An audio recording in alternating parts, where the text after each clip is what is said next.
Catalonia will have a government within days, and taking the latest Spanish executive's decision to court will be its top priority. What isn't clear now is whether Rajoy will still be Spanish president. Hello, and welcome to Catalan News.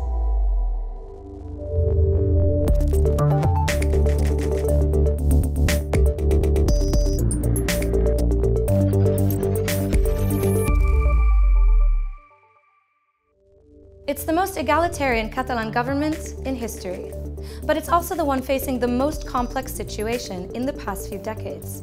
Torra's new cabinet will take office in the coming days, soon after the other big upcoming event, Mariano Rajoy's vote of no confidence.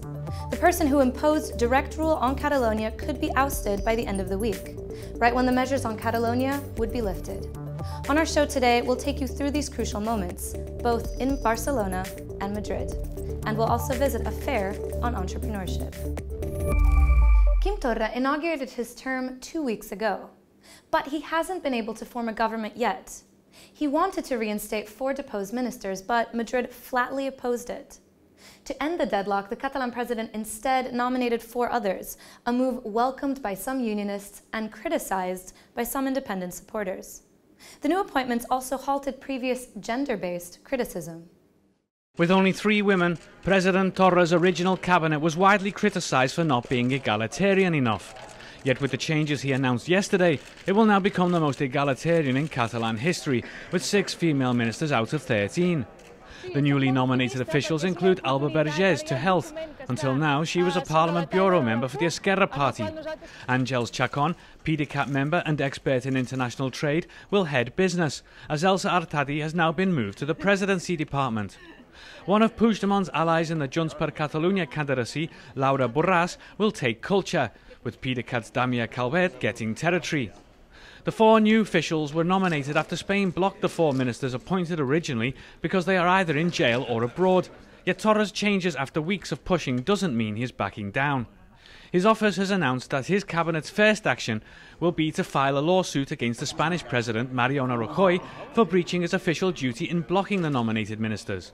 Legally challenging direct rule and the recent suspension of some Catalan laws will also be priorities. Torra expressed his support for the 2 blocked officials in Belgium, Toni Comín and Lluís Puig. I want to thank you, all of you, members of the government of Catalonia, legitimate members of the government of Catalonia, because you are 3 honest politicals, 3 democrats that are in the exile. The pro-independence far-left coup party rejected the changes of ministers, calling it a step back from the Catalan Republic. Yet the socialists welcomed Torra's move and made a suggestion as to what the new cabinet's priorities should be. El nomenament del govern ha de contribuir a la necessària normalització institucional. The main unionist Catalan party, Ciutadans, also welcomed the decision. Yet its leaders insist that direct rule needs to be continued despite the forming of a government. The measure is supposed to be automatically lifted as soon as the new ministers take office, which now looks as if it will be very soon. Yet the new cabinet members aren't likely to take office before the crucial debate in the Spanish Congress tomorrow and Friday, as 2 nominated ministers are still MPs in Madrid. The vote of no confidence against Mariano Rajoy is approaching. After a corruption case verdict affecting his party, this man, the socialist leader Pedro Sánchez, wants to oust Rajoy. He needs the absolute majority of seats, and he might still have a shot with the support of the pro-independence parties and the Basque nationalists. Talks are still underway with Esquerra Republicana, with no known outcome, but also with PDeCAT. They will make a decision after hearing Sánchez's speech. The session will kick off tomorrow at 9 a.m., with the final vote set for Friday by noon. One of the jailed ministers barred from office, Jordi Turull, is now not only facing a trial for his role during the independence referendum. The Spanish prosecutor filed a lawsuit against him and his wife for the offense of insolvency. This because they accuse him of having given some of his assets to his wife. This in order to allegedly avoid having his goods confiscated in the event he's convicted. The prosecutor believes he gave around 100,000 euros to his spouse. In business, earlier this week we told you about positive figures on entrepreneurship. Now we see evidence that this trend will continue in the future. Today, the 20th edition of Biz Barcelona kicked off, the fair dedicated to entrepreneurs, small and medium businesses, and social transformation. And one of the key themes is adapting to change. For all the budding and established entrepreneurs out there, the trade show Biz Barcelona opened its doors today, inaugurated by the mayor of the Catalan capital herself, Ada Colau. And this year's edition promises lots of new innovations for small and medium businesses. It even boasts a new space, the Biz Digital Experience run by Sportmas. So what's new? A shop fitting room where you can change the size of an item, and shopping via an interactive wall are just some of the latest offerings on display. El nostre objectiu és poder empoderar el petit i mitjà comerç per tindre aquesta cultura digital. After all, digital is the future. In an ever-changing world, Biz Barcelona's key ethos is how businesses must adapt and be competitive in this new reality. To this end, the fair aims to give small and medium businesses and entrepreneurs the tools necessary to tackle the challenges presented by this evolving paradigm. Biz Barcelona is also a networker's paradise. At this year's edition, it will hold 40 networking meetings. More than 50 companies are looking to establish themselves or attract entrepreneurial talent, as is the case for the insurance company Catalan Occident. El que necessitem és gent amb ganes de treballar, gent emprenedora, que vulgui muntar un negoci a cost zero, pràcticament, amb unes facilitats que li dona Catalan Occident i que estiguin interessats, doncs llavors Catalana dona els recursos per poder-ho fer. 80 exhibitors will be taking part at Biz Barcelona and 190 conferences have been organised. So for anybody looking for help on running or setting up their own business, head down to Biz Barcelona fast. It runs until tomorrow. Still talking about Catalan small and medium firms, but now on a European scale. Around 60 million euros. This is the total sum received by some 150 such Catalan businesses for innovative projects from the European Commission last year. This makes Catalonia the EU region getting more such funds ahead of the Madrid region or Lombardy. It is in fact on a similar level to countries like Finland, Holland and Ireland.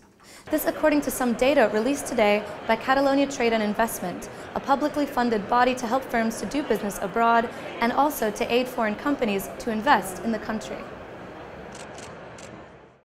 Most know Salvador Dalí as one of the foremost surrealist painters ever. Less known, though, is that the Catalan icon used various mediums, collaborated with other artists, and that his creativity even permeated the photos he posed for. Let's take a look at a new exhibit that shows just that. Salvador Dalí. It's safe to assume that the mere name of this surrealist Catalan painter conjures up a certain image, maybe even several. And while they are perfect examples of the artist's creativity, even as a subject, they are not the only ones. Now, a new photo exhibit on Dalí shows you even more, with portraits taken by renowned British photographer Robert Whittaker. In each other, the pair found a kindred spirit. Vam compartir molt aquest sentit de provocació, d'un sentit lliure, escènic, un sentit irònic, intel·ligent d'entendre l'art. On display at the Dalí Museum in the northern town of Figueres, the exhibit opens today and will run for a year. Almost 30 pieces are featured, but a small part of the negatives, a staggering 700, now belonging to the Gala Dalí Foundation. Whittaker's photos of Dalí immortalized the late 60s, early 70s in the seaside town of Portlligat, to even capture a tumultuous 1968 Paris. The two artists met in 1967, although Whittaker always said that for him it began earlier, with a book of Dalí's art he received as a gift.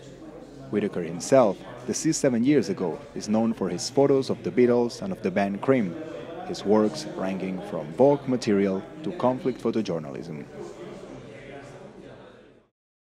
With good weather, festivals are non-stop in even the smallest villages in the country. One of the most iconic celebrations is, without a doubt, in Berga, and it kicks off today. In northern Catalonia is where the Patum happens, part of the humanity's intangible heritage according to the UNESCO. Despite the rain, thousands turned out for the event to kick off, featuring what's known in Catalan as gegants. Literally translated as giants, it refers to towering figures of people dancing in the streets, a sight that leaves the smallest ones agape. The party started light today, but a much bigger crowd, music and fire are expected in the coming days. We've come now to the end of our show. But before leaving, we want to show you a preview of a new play set to open this fall in Barcelona. It reimagines a great Shakespearean classic, Pericles, Prince of Tyre, with the music of an iconic Catalan singer-songwriter, Lluís Llach.